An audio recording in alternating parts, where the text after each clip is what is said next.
Right then, here we are with first match in the Lazarus bracket. And the loser of this match, of course, or this series, is eliminated from the ASL and loses their chance. And the winner goes on to face New Pride for their last chance at advancing. And our first player spawning up here in the top left, getting scouted a little bit. He's the Orange Terran. He is...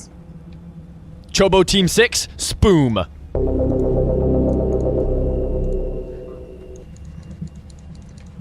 And his opponent, a blue Protoss player on the same Chobo team, that is Team 6. It is the other numerical player. His name is... Chobo Team 6, y54.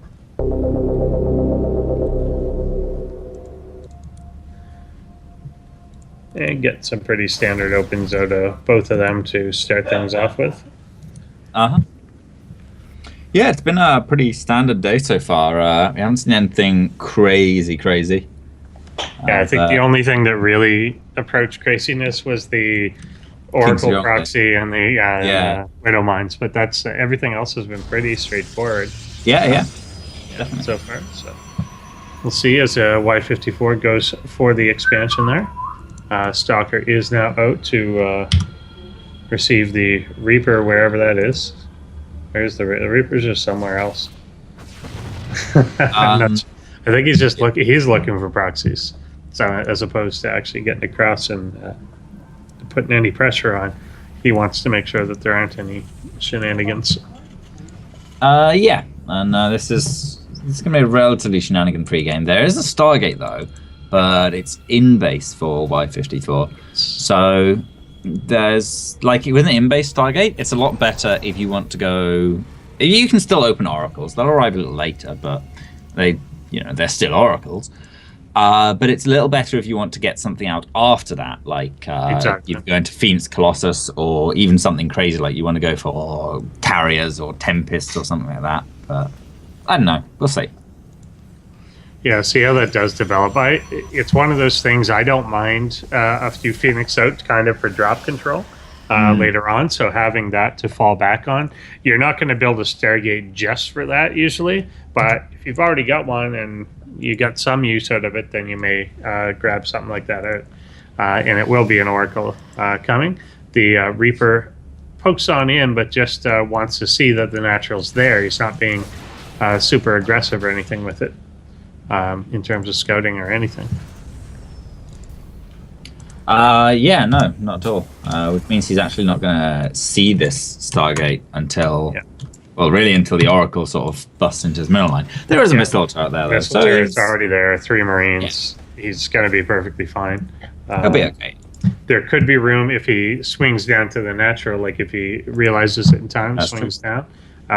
Get a kill or two. Although the Marines are moving down there. There's 5 of them, which is just one short of what you really need to kill this, but still here comes the Oracle. Off. Yeah. Good reaction there. Shields. I'm not sure. It's going to pick up. Yeah, it's going to pick up cotton rate. There's always room to do some kind of damage. I don't think you can get that though. No. It does lose the Oracle, which is a bit of a hit. Wow, there's a fleet beacon. I mean, I was kind of joking when I said carriers or. Nice. Tempest is a thing. Tempest, proxy Tempest is powerful. It really is. I don't know a about thing. Like non-proxy Tempest though. That's true. Yeah, they're so slow. It takes ages to get across the map. It is carriers. Okay, that makes more sense. Not much sense, but more sense. It does. It makes the single carrier makes more sense. The second Stargate maybe not as much, just because they're so expensive. You're not going to have anything with it. Yeah. Which is almost, we'll see how this does develop. But it also takes so long for these to actually get out. He's got a photon overcharge, but he's got to realize and use it very quickly. There we go. So he will be able to hold until it gets out, but he needs that upgrade on it, really. He is working on +1 air weapons, and that does add a lot to it, particularly when you're dealing with Marines. Yeah, and there are a couple fun facts about carriers. The first is, despite the fact they cost an absolute ton, they take so long to produce that actually they're cheaper in terms of resources per minute than Void Rays. So it's completely possible for them to sustain 2 carrier production plus upgrades and a couple of other things off of 2 bases. The other thing is they scale horrendously well with upgrades. Each of the interceptors has 2 shots, which each gain 1 damage per upgrade. And with 8 interceptors, that they gain plus 16 damage per upgrade. I think they gain plus 8 DPS per upgrade because the interceptors have a 2-second fire repeat rate. So with the fact that Spoom isn't going to have +1 armor anytime soon, these carriers are going to be wrecking face against his Marines. The army's coming in here now, though, and he's not making interceptors. He's got the carrier, but it's not full. And he doesn't have the photon overcharge energy anymore. He's got cannons coming up, but they are not ready yet. And they will go down long before they are. I like this, though, the Zealot with the carriers. It's going to be impossible to get under the damn thing to kill it. Yeah, and no, with I've 2 just... carriers out now, he's going to be fine. Yeah, 2 carriers actually should be fine. One of them's got a decent intercept count. He's going to try and focus down the carriers, which is actually going to mean that the interceptors just have free reign to kill all of his Marines. Oh! Okay, I was worried about that Widowmine, whether it would go off from probes or kill the carrier, but it does go off from the probe, so yeah, the carrier's looking pretty good. Yeah, it's gonna do well here so far. And I like this. I do like the concept behind this composition. If he's got Zealots underneath it, obviously the Marines are going to want to dart forward and get rid of the carriers. If the Zealots are there, they're not going to run into that once they get into reasonable numbers. Yeah, he may want to grab charge or something too to make that more robust, but he will get a robotics facility first. Yeah, well, the robotics facility is good for detection, particularly with those Widowmines all over the place. But I kind of prefer a defensive upgrade rather than ground weapons. Either ground armor, because armor's always good and you want the Zealots for tanking, or shields, because it benefits your carriers and your Zealots. But Spoom's going to try and get a little bit of damage done here with his drop. The cannon is very effective in shutting down the Widowmine before it actually gets anything done. And as for the rest of the drop... Yeah, carriers here going for the interception. Oh! You know, I like the angle he came in there. He knew it wasn't going to get to the drop, but he could cut them off, and that's exactly what he did. Yeah, really nice. +2 air weapons as well. It's scary. He's moving out, and I agree that this is a pretty good time for it. He'll probably want to grab epoxy pylon up front as well, but as he gets 2 more gateways done, he's not making more carriers. The rest will be in gateway units, which I think is a good idea. Yeah. Stalkers getting a little ahead of themselves, though. Yeah, a few of the gateway units getting a bit far ahead of the carriers, but the carriers come in now and they slaughter the Marines. Marines are going to try and focus one of the carriers down. Oh, the Widowmines could get some good connections, and they do take out a few interceptors, but that's it. And now Spoom's army is gone. Yeah, and that's unfortunate because you want an army. Armies are good for anybody who's tuning in StarCraft 2. Armies win games. Yeah, and, very much so. More stuff is coming on in to reinforce. Yeah.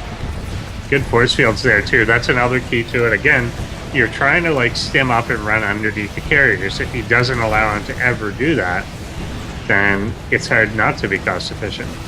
Yeah. Yeah, he redirects the carriers as well onto that Bioforce. That's good, because he needs to have some Bioforce. The sentries are going to be really good at just force fielding off and stopping things getting there.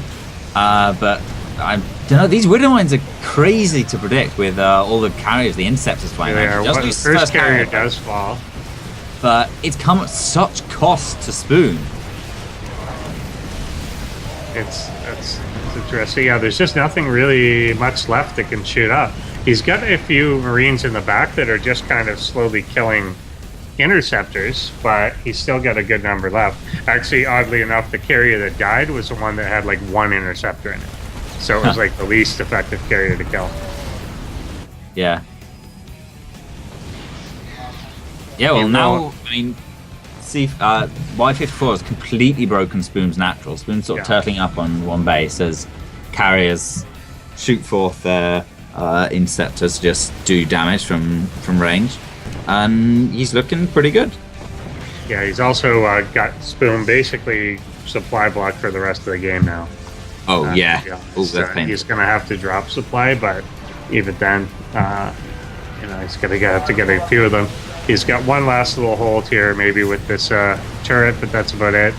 The Marines trying to pick a spot to actually go in and do something, but get time warped as soon as they come in, and that will be the end of it. And you know what? In Legacy of the Void, this unit is getting buffs. Exactly. Not good enough. There is this desperation force on the other side of the planet here, which is going to rip down these rocks. They don't have to because they are in a medevac. But he's going to try some sort of strange base trade going on, but then, realizes, there's no way out of this. Yeah.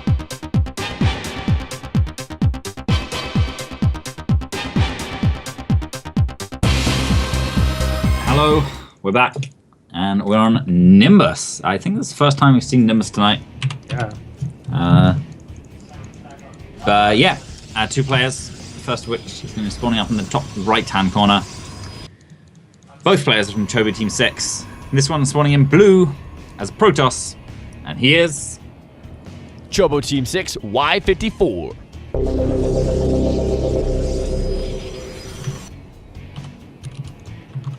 And his opponent, also from Chobo Team 6, it is our Orange Terran player trying to stay alive against his own teammate. It is...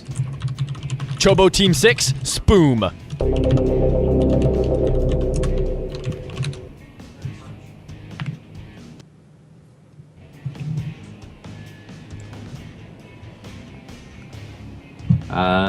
Nimbus, Nimbus is usually referred to as a fairly Terran-favored map, but in these spawn positions, I don't think it's as bad for the Protoss player because their natural is a little bit further away on the drop path of the Terran. It would be much scarier for Y54 if Spoon was spawning down the bottom right-hand corner, because then he'd have a very fast air path straight to Y54's natural up on this high ground there. And that doesn't exist in these spawn positions. It's still annoying and it's still pretty quick, about the same speed to get to the main or the natural, but Y54 again loses pro to these Reapers. This is something and it's largely because he is going to be proxy stargating down there, and the bunker is going up. A couple probes will get pulled over there. 3 kills on that Reaper. They're not actually target firing down the SCV itself, but it will fall. Yeah. That gets canceled. But again, we saw this before. While he's distracted, that Stargate could have been building for like a while. But it ends up getting delayed by the commotion and by the need to build these extra units. Yeah. And, actually, I'm not really convinced there was that much of a need to build them, or not this many, but still it did get delayed for that purpose. That's true. And this is better than the game versus Noob Prime, where there were also oracles in Y54's mineral line, as well as the Reaper surviving and coming back for another 2 or 3 probe kills. But yeah, he is going to be able to finish up his Stargate and build an oracle this game. This is kind of cute. The bunker did finish, but there's nothing in it or anything. 2 Marines do come out there now to occupy it. And he could easily pick off this SCV. Yeah, he does. He gets the SCV. He's taking a bit of damage on the mothership core, though, actually. He needs to get that. As long as he balances this out, he'll be fine. And he's still got some offensive potential here. 2 more Marines will pop out. Another... but there's nothing yet to come join this, but he's started the Oracle now. If he can keep the Marine count down, like he doesn't have to kill them all. If he keeps it down, then he'll be okay, and the Oracle could come in and actually kill the rest. The question is whether it gets there before the bunker's up, and of course there's a turret already up in the mineral line, so he's not going to be able to get a ton down there. Even the turret in the natural this time around. Yeah, turrets in both mineral lines, as I say, in the natural. And Spoom Now he's got 7 Marines. He's got the bunker, so he should be just fine against the Oracle. 2 more Stalkers come in though, to try and distract Spoom as Y54 gets his Oracle in position to threaten the natural. But as I said before, there's a missile turret there, so not much to be done there. So yeah, the Oracle comes in and goes back away. Yeah, doesn't And quite Spoom's help going to there. pick off the Mothership Core. He's going to have to turn around. That one does die. Could have recalled out. He's actually going to lose the Stalkers in their attempt to defend the Mothership Core. Mm-hmm. He could still end up launching something from this. It's not unheard of to go for a single Oracle or multiple Oracle Void Ray bust of these bunkers.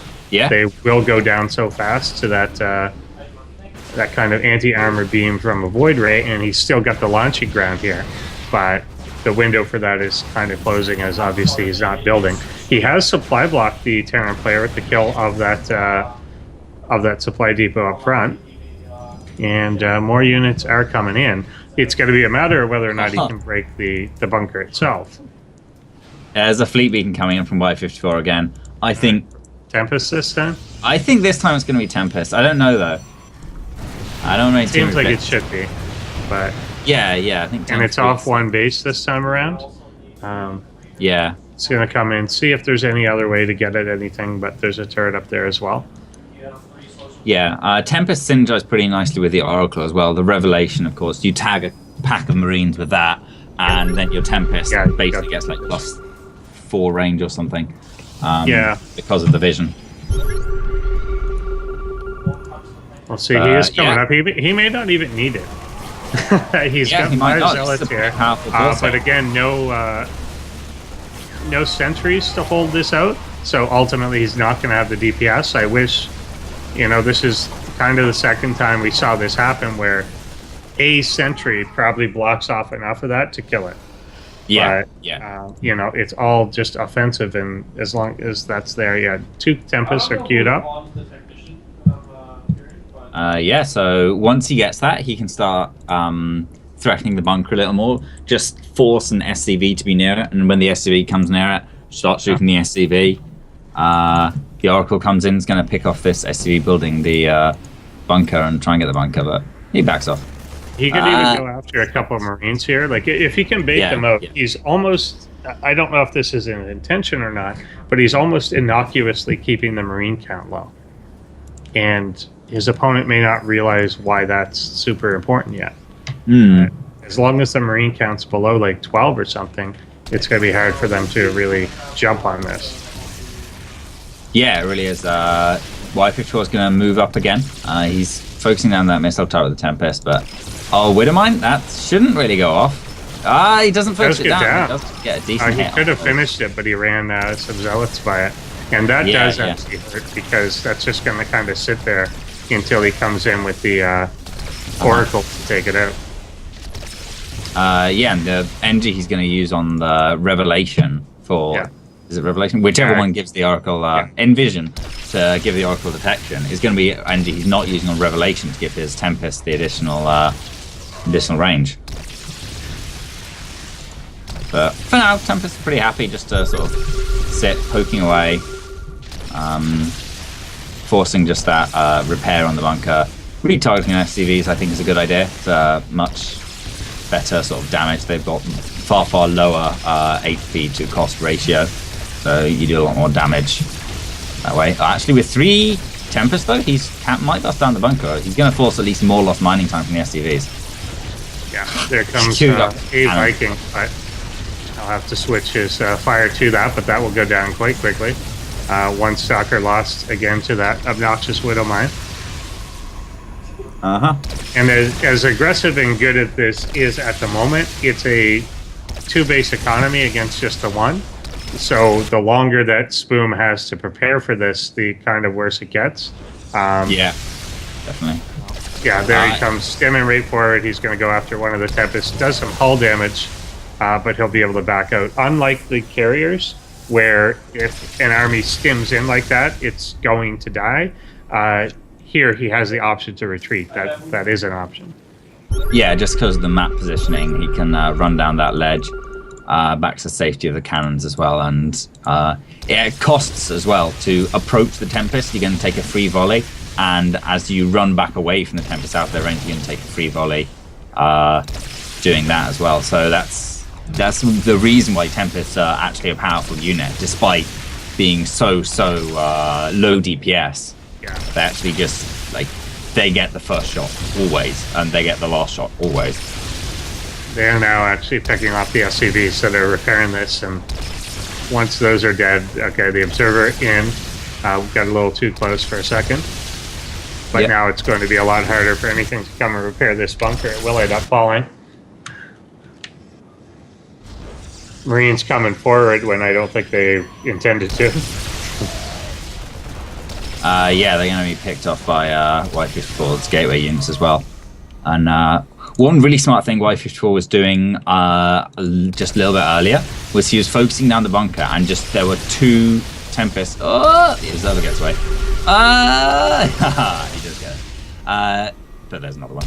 Yeah, he was focusing down the bunker, and 2 Tempests were focusing on the SCVs. Now there is a But he was drop focused back down- in the Protoss main base. Oh, yeah. And there is nothing here. Nothing to defend this. Yeah. He actually doesn't have a mothership core, so he can't recall. Yeah, so he's rebuilding a mothership core at the location. So about 2 or 3 minutes from now, he's going to have an option. But it may be enough already. We'll see what he can get done here as he's coming in with the main force now. This is still a lot of Tempest. Obviously, there's going to be no medevac support for the other force. Coming in and killing basically all the workers. The other base is still obviously running, but yeah, there's no way to hold it. Even with...